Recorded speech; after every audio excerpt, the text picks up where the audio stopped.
ज़्यादा चल रहा है।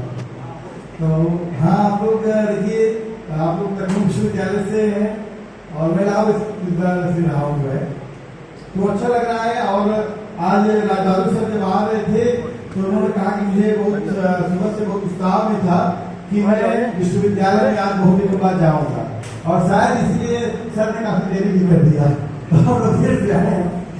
तो सबसे पहले तो अंकुर जी का बहुत बहुत धन्यवाद और आप सभी साथियों का धन्यवाद कि जो आज के दिन हम लोग लखनऊ विश्वविद्यालय में इस हाल में लोग बैठे हैं। और मुझे लगता है कि ज़्यादातर के साथी यहाँ पर कानून से ही जुड़े होंगे और तमाम भी फैकल्टी से जुड़े होंगे।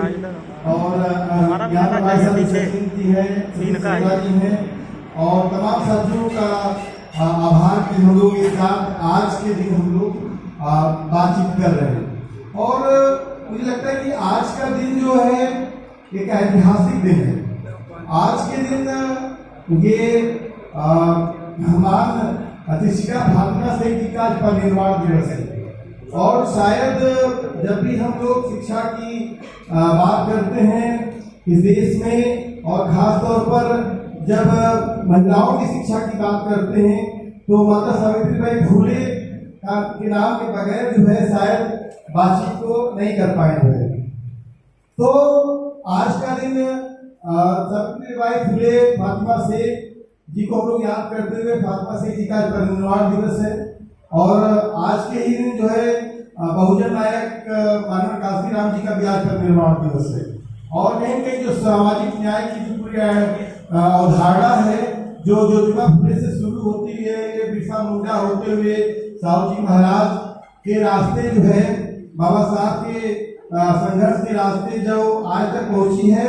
मौजूदा दौर में माननीय काशीराम जी का इसमें बहुत बड़ा योगदान है कि उनको भी हम लोग श्रद्धांजलि अर्पित करते हैं। और साफ तौर पर मेरा इसमें इस बात पे है कि मुझे लगता है कि जैसा कि हमसे वो संचालक महोदय ने भी इस बात को कहा कि शायद यहाँ पर चूंकि कानून के साथी काफी आप लोग बैठे हैं, तो कानून के स्तर पे आपका अपना अनुभव निश्चित रूप से मुझसे ज्यादा ही होगा, क्योंकि मैं शायद उतना कानून की जानकारी नहीं रखता हूँ। लेकिन जो सामाजिक रूप से तमाम चीजों को जो हम लोग देखते हैं, और सामाजिक न्याय की जब हम बात करते हैं, और सामाजिक न्याय की जब हम बात करते हुए हम बात करते हैं, तो सामाजिक न्याय की अवधारणा पे हम बात करते हैं। सामाजिक न्याय की अवधारणा की हम बात करते हैं, तो सामाजिक न्याय की जो अवधारणा है, सबसे पहले यही बात होता है कि सामाजिक न्याय है क्या, आखिर में कौन से जस्टिस की बात हो रही, कौन से सोशल जस्टिस की ये बात हो रही। अगर हम इस बात में देखें कि सामाजिक न्याय का जो अवधारणा है, अगर हम थोड़ा सा अगर उसको विकिपीडिया पे, गूगल पे जाकर के सामाजिक न्याय अगर हम सर्च करें, तो सबसे पहले क्या आता है, सामाजिक न्याय में अंतरराष्ट्रीय सामाजिक न्याय दिवस 20 फरवरी को शायद होता है, अगर मैं भूल नहीं रहा हूँ। लेकिन भारत में वो सामाजिक न्याय क्या, वो जो अंतरराष्ट्रीय स्तर पर सामाजिक न्याय की जो बहस है, सोशल जस्टिस की बहस है, क्या वही बात भारत में भी है, या भारत में कुछ बहस अलग है? क्यों सामाजिक न्याय की जब बात होती है, तो सामाजिक न्याय में हम जो है, जो तमाम इस तरह के नायक हुए हैं, साहू जी महाराज जिन्होंने 26 जुलाई को सबसे पहली बार इस देश में 50% आरक्षण गैर ब्राह्मणों को दिया था, आखिर में वहां से क्यों बात शुरू होती है? बात इस बात पे है कि मुझे लगता है कि सामाजिक न्याय भारत के परिदृश्य में बात करते हैं और अंतरराष्ट्रीय परिदृश्य में बात करते हैं, तो दोनों में थोड़ा सा अंतर है। मुझसे विद्वत यहाँ पर राजबहादुर जी हैं और सतीश चंद्रा जी हैं, आप सब लोग के बीच में सचिन जी अपनी बात रखेंगे। जो मेरी समझदारी ये बनती है कि जब हम कहते हैं कि सामाजिक न्याय मतलब गैर बराबरी और भेदभाव, और दुनिया में जो गैर बराबरी है, वो भेदभाव है, उसका बहुत जगह पे कारण जो है कहीं कहीं आर्थिक है। और लेकिन जब हम भारत में आते हैं, तो उसका कारण यहाँ पर जाति हो जाता है। एक जाति प्रमुख है, यहाँ पर एक सच्चाई है जो बार बार बोलते हैं, तमाम लोग बोलते हैं, और ये लगातार ये एक संघर्ष चल रहा है। और लोग बोलते हैं कि जात है कि जाति नहीं।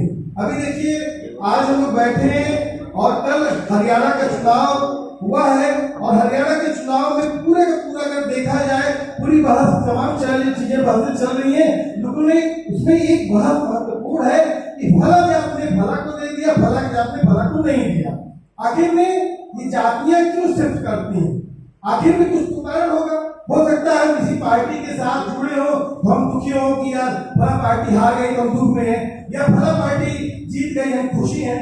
लेकिन वो जो जातियां हैं किसी पार्टी के साथ खड़ी हो रही हैं तो उनका कोई इंटरेस्ट है, और वो इंटरेस्ट क्या है?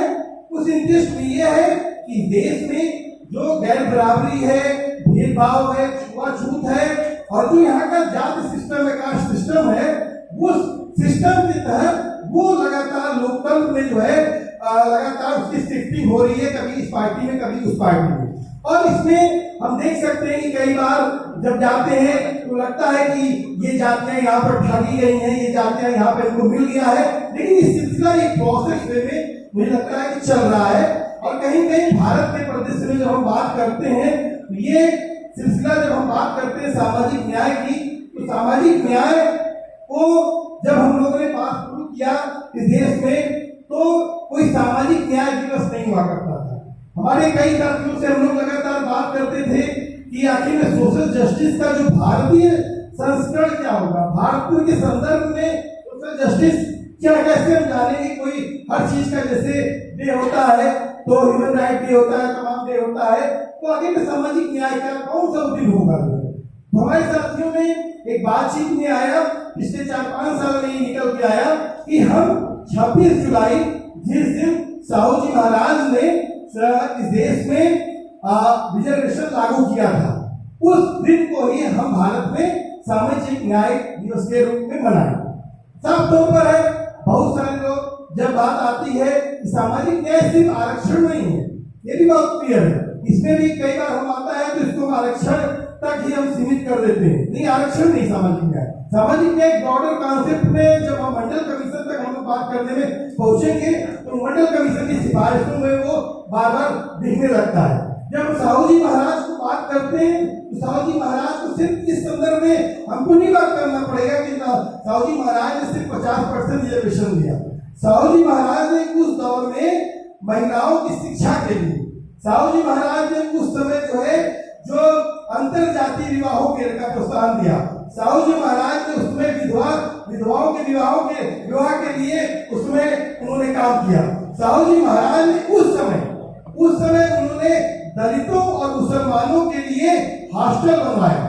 और सिंपल सोच सकते हैं कि भारत में आज भी इस स्थिति में है कि जो भेदभाव है कि आप लोग यहाँ पर विश्वविद्यालय में आप लोग आए हैं, उसको हॉस्टल मिला होगा, उसको हॉस्टल नहीं मिला होगा, लेकिन आज इस देश में बड़े बड़े जो है जो सेलिब्रिटी हैं उनकी भी खबरें आप सुनते होंगे कि फला खान को फला उनको जो है उनको कमरा नहीं मिल रहा है, उनको मकान नहीं मिल रहा है। उस दौर में साहू जी महाराज ने इस बात को देखा और साहू जी महाराज ने एक क्रांतिकारी काम और किया कि साहू जी महाराज ने उस दौर में जो किसानों के लिए उन्होंने ब्याज मुक्त ऋण दिया, जो शायद इस दौर में भी हो नहीं पा रहा। तो साहू जी महाराज के लिए इसलिए इतनी बात कर रहा हूँ कि जिस साल में हम लोग बैठे हैं ये साहू जी महाराज का 150वां जयंती वर्ष है। मतलब कि 150 वर्ष पहले साहू जी महाराज पैदा हुए थे।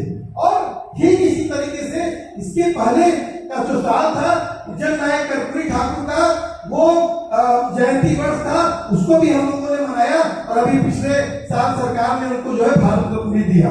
तो साथियों, जैसे हम बात कर रहे हैं कि सामाजिक न्याय में, तो साफ तौर पर है कि सामाजिक न्याय की जो पूरी अवधारणा है उसकी अवधारणा को लेते हुए कैसे भारत में इसमें लगातार बहसें हुई, उन बहसों में हम जाते हैं। इसमें खास तौर पर जब हम बात करते हैं कि सामाजिक न्याय का पूरा कॉन्सेप्ट क्या है, तो इसमें एक रिपोर्ट अभी आई है आधुनिक दास्तां पर। अभी एक कोई international organization Human Rights Watch का कोई विंग था, उसने एक रिपोर्ट लाई कि इस देश में दुनिया में आधुनिक दास्तां बढ़ी है। आधुनिक दास्तां आप देखेंगे कि क्या है आधुनिक दास्तां। लोग तो कह रहे थे कि गुलामी खत्म हो गई है, लोग कह रहे थे कि दास्तां खत्म हो गई है, ये तो कोई पुरानी चीज है। लेकिन अभी पिछले साल एक रिपोर्ट आई है उसमें 20 राष्ट्रों के बारे में बातचीत हुई है।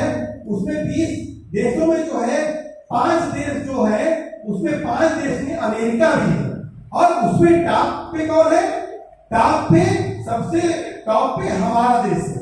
मतलब भारत आधुनिक दास्तां में इस समय टॉप पर है, नेक्स्ट नंबर पे है। और भारत में 1 करोड़ से ऊपर लोग आधुनिक दास्तां के शिकार हैं। मैं इस रिपोर्ट में इसलिए जिक्र करना चाह रहा हूं कि आधुनिक दास्तां में जो उसका डिफिनेशन दे रहे हैं कि आधुनिक दास्तां में ये है कि जो ज्यादा जिनको जबरन मजदूरी करवाई जाती है या जबरन शादी करवाई जाती है। आप इस दोनों में देखिए, ये जबरन मजदूरी जबरन शादी का जो पूरा मामला है, आप देखते थे पहले बधुआ मजदूरी सुनते थे, लोग कहते कि हमारे दादा के जमाने में परदादा के जमाने में बधुआ मजदूरी होती थी। लेकिन क्या है जो रिपोर्ट कर रही है कि भारत में आधुनिक दास्तां बढ़ी है और लोग जो है बधुआ मजदूरी या फिर जबरन शादी करवाई जा रही है। तो कैसे इस देश में जो सामाजिक न्याय की जो परिभाषा है, हमारे देश में जो सामाजिक न्याय की जो बात हो रही है, तो क्या वो सचमुच जमीन पे उतर रही है? तो उसमें हम जब देखते हैं कि सामाजिक न्याय पे हम बात करते हैं तो सामाजिक न्याय की जो प्रक्रिया है, तो हम उसको अगर हम देखा जाए तो मंडल कमीशन एक महत्वपूर्ण सिफारिश जो लागू होती है और 27% रिजर्वेशन ओबीसी को मिलता है। उसके पहले बाबा साहब भीमराव अम्बेडकर के संघर्षों से जो है इस देश में एससी और एसटी को रिजर्वेशन मिलता है। और 7 अगस्त को ओबीसी डे के रूप में मनाया जाता है। और 7 अगस्त को इस देश में 27% रिजर्वेशन को बीपी सिंह सरकार ने लागू किया था। और उस दौर में आप देखेंगे चाहे उत्तर प्रदेश में कल नेताजी मुलायम सिंह जी का कल परिनिर्वाण दिवस है और लोहिया जी का 12 तारीख को परिनिर्वाण दिवस है। इन तमाम लोगों को देखेंगे तो क्या हम देखते हैं, लोहिया जी ने जब अम्बेडकर जी से उनकी बातचीत होती है और उसके बाद लोहिया जी कहते हैं कि संसोपा ने बाधी गांठ पिछले पावे 100 में साथ। और क्या कहते हैं, क्यों कहते हैं? कई बार आता है जिसे रिजर्वेशन की बात आती है तो रिजर्वेशन की बात आने में कई बार लोग कहने लगते हैं कि ये जाति की बात है। ये जाति की बात नहीं है, दरअसल ये बराबरी की बात है, ये भेदभाव को खत्म करने की बात है। अच्छा आप ही बताइए कि अगर बराबरी और भेदभाव रहेगा तो क्या कोई देश प्रगति कर सकता है? क्या कोई देश प्रगति करेगा? नहीं करेगा ना। माने कि अगर एक नागरिक की प्रगति नहीं होगी तो क्या देश की प्रगति हो सकती है? नहीं हो सकती है। अगर आप रोड बना दीजिए, एक्सप्रेसवे बना दीजिए, एयरपोर्ट बना दीजिए। अभी हमारे आजमगढ़ में का रहने वाले एयरपोर्ट को लेकर किसानों की जमीन छीनी जा रही थी तो वहां पर हम लोग आंदोलन किए तो वो पीछे गया। लेकिन सवाल इस बात का है कि जब इस देश में 27 समय का पूरा ध्यान में क्लास खत्म करूंगा कि 27% जब रिजर्वेशन लागू हो रहा था तो क्या 27% जो रिजर्वेशन ओबीसी को लागू दिया गया, क्या इस देश में 27% भी ओबीसी थे? नहीं थे। 1931 की जनगणना के अनुसार इस देश में 52% ओबीसी थे।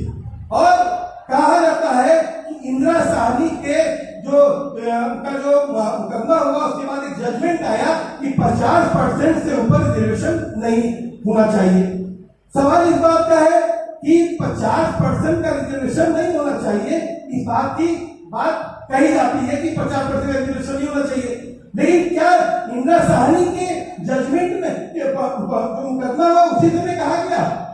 मुझे लगता है राज बहादुर सर उसके पहले कई बार सुप्रीम कोर्ट ने इस बात पर टिप्पणी की थी कि 50% से ऊपर रिजर्वेशन नहीं होना चाहिए। लेकिन उसी मंडल कमीशन ने बहुत ईमानदारी से ओबीसी मतलब अदर बैकवर्ड क्लास, न कि कास्ट, क्लास मतलब वर्ग, कास्ट मतलब जाति, अदर बैकवर्ड क्लास करते हुए बीपी मंडल साहब ने इस बात को भी रखा कि कई सवर्ण जातियों को भी उन्होंने मंडल कमीशन में लाया और उनको भी रिजर्वेशन दिया। लेकिन इस देश में मौजूदा सरकार ने जो इस देश में जो रिजर्वेशन या जो ईडब्ल्यूएस के तहत दिया इकोनॉमिक वीकर सेक्शन। अगर मैं गलत कह रहा हूं यही है ना, इकोनॉमिक वीकर सेक्शन मतलब इकोनॉमिक रूप से जो कमजोर तबका है, कमजोर वर्ग है, उसको दे रहा है। क्या इकोनॉमिक रूप से वीकर सेक्शन में जो रिजर्वेशन दिया जा रहा है उसमें सवर्ण तबके के अलावा क्या किसी को रिजर्वेशन है? नहीं है। मतलब कि मंडल कमीशन जो सवर्णों को भी जो उस तबके में जो लोग जो गरीब हैं, जो सामाजिक न्याय सामाजिक रूप से पिछड़े हैं, उनको वो रिजर्वेशन दे रहा है। तो आप कह रहे हैं कि उसको जाति आधार पर दे रहे हैं, और यहाँ पर आप जाति के आधार पर रिजर्वेशन दे रहे हैं और नाम दे रहे हैं इकोनॉमिक वीकर सेक्शन। इसी तरह से एक किसानों को लेकर भी 3 काले कानून लाए गए थे, उनको भी बाद में किसानों ने लड़कर के पीछे किया। मेरा साफ कहना है कि आज की डेट में सबसे बड़ा सवाल यही है कि इस मुल्क में अगर आपको इस मुल्क में बराबरी, भेदभाव और छुआछूत को खत्म करना है। आज भी छुआछूत है इस देश में, आज भी पानी पीने से लेकर खाने पीने के तमाम चीजों में होता है इस देश में। अगर नहीं होता इस देश में बताइए मॉब लिंचिंग की घटनाएं होती क्या होती है कि नहीं होती? इस देश में मॉब लिंचिंग घटनाएं और किनके साथ होती है? कौन तबका है वो जो है वो भी क्लियर है कि इस देश में किसके साथ होती है। मतलब कि अगर आप इस देश में बराबरी और छुआछूत को खत्म करना है, भेदभाव को खत्म करना है, तो मुझे लगता है कि बीपी मंडल साहब ने जब ज्ञानी जैन सिंह को रिपोर्ट सौंप रहे थे, जो उन्होंने उसमें उसके साथ उन्होंने एक पत्र उनको दिया था, जो है ज्ञापन दिया था, उसमें उन्होंने साफ तौर पे कहा था कि देश में जाति जनगणना होनी चाहिए, क्योंकि उसके बगैर हम सबको अपना उसका हिस्सा नहीं देंगे पाएंगे। जिसको माननीय काशी राय ने कहा था कि जिसकी जितनी संख्या वाली उसकी उतनी हिस्सेदारी। दूसरा बात मैं थोड़ा सा 2-4 मिनट और लूंगा। दूसरा एक चीज आप में आया, आप लोग सब कानून के छात्र हैं। अभी सुप्रीम कोर्ट में एक बात कहा कि उपवर्गीकरण, उपवर्गीकरण सब लोग हिंदी समझते ही होंगे, और उसके बाद उसी में एक टिप्पणी आई क्रीमी लेयर, उपवर्गीकरण और क्रीमी लेयर। आगे हम उपवर्गीकरण पे हम बात कर लेते हैं, फिर क्रीमी लेयर पे बात कर लेंगे। एक उपवर्गीकरण पे एक बात आती है कि फला तबके ने फला का खा लिया। उसी नैरेटिव को उत्तर प्रदेश में भी राजनीति हुई, उसी नैरेटिव हरियाणा में भी राजनीति हुई, और ये शिफ्टिंग बार बार हो रही है। बस मैं कहूँगा शिफ्टिंग हो रही है, लेकिन सवाल इस बात का है कि मेरा कहना है कि उपवर्गीकरण का जो मामला, इसको हल करने का सवाल है, उपवर्गीकरण से नहीं हल होगा ये। अगर जिन जातियों को मिल रहा है उनका हिस्सा जिन जातियों को नहीं मिल पा रहा है, कोई किसी का खा नहीं रहा है। दरअसल जिन जातियों के पास में उनके पास शिक्षा है, उच्च शिक्षा तक, अगर ये बताइए कि अगर आप उच्च शिक्षा तक नहीं पहुंच पाते, तो क्या आप रोजगार की दौड़ में पहुंच पाते? नहीं पहुंच पाते। आप कह रहे हो कि आप प्रॉब्लम कर रहे हो कि फला खा जा रहा है, इसलिए उपवर्गीकरण कह दिया जाए। ये पानी सुप्रीम कोर्ट कह रहा है, तो सुप्रीम कोर्ट कह रहा है। और प्रॉब्लम क्या है कि कुछ शिक्षा तक नहीं पहुंच पाएंगे तो हम नहीं पहुंच पाएंगे, क्योंकि लंबी बहस है, क्योंकि दबाव मेरे पर इसको शॉर्ट में खत्म करना है। तो ये सवाल है। दूसरा, इसमें लैंड रिलेशन का भी सवाल है। जो जातियां जिनके पास लैंड ज्यादा थे, कर्पूरी ठाकुर ने 77 में और अमरेश जी ने 77 में जब रिजर्वेशन लागू किया, 15% और कर्पूरी जी लागू किया, जिन जातियों के पास भी लैंड रिलेशन था, चाहे ओबीसी की जातियां थी, उनको तेजी से आप कर गए। ऐसा नहीं था कि और लोग जातियां नहीं कर पाती, उनके पास लैंड नहीं था। फिर 2 बोरिया गेहूं बेचे और पहुंच गया लड़का इलाहाबाद, पहुंच गया बीएचयू, पहुंच गया लड़का एलयू, और वो जो है फाइट करके उस शिक्षा में आ गया। तो मेरा कहना का मतलब है कि ये तो वाला मामला फ्रॉड है। आप बिना इसके संख्या के निर्धारित के बगैर देश में सामाजिक न्याय नहीं दे सकते। दूसरा मामला, अभी जब इसी में सुप्रीम कोर्ट ने कहा कि क्रीमी लेयर को जो है, तो जो सांसद थे जो बीजेपी के, वो प्रधानमंत्री जी से मुलाकात की, और प्रधानमंत्री जी ने बात क्या कहा कि बाबा साहब अम्बेडकर के संविधान में क्रीमी लेयर नहीं था, क्रीमी लेयर की बात नहीं थी, इसलिए इस देश में क्रीमी लेयर नहीं लागू होगा। तो भाई साहब ये बताइए कि SC/ST में क्रीमी लेयर में संवैधानिक है, तो ओबीसी में जो दे दिया गया उसको लागू करते वक्त वो क्रीमी लेयर कैसे संवैधानिक हो सकता है? वो भी क्रीमी लेयर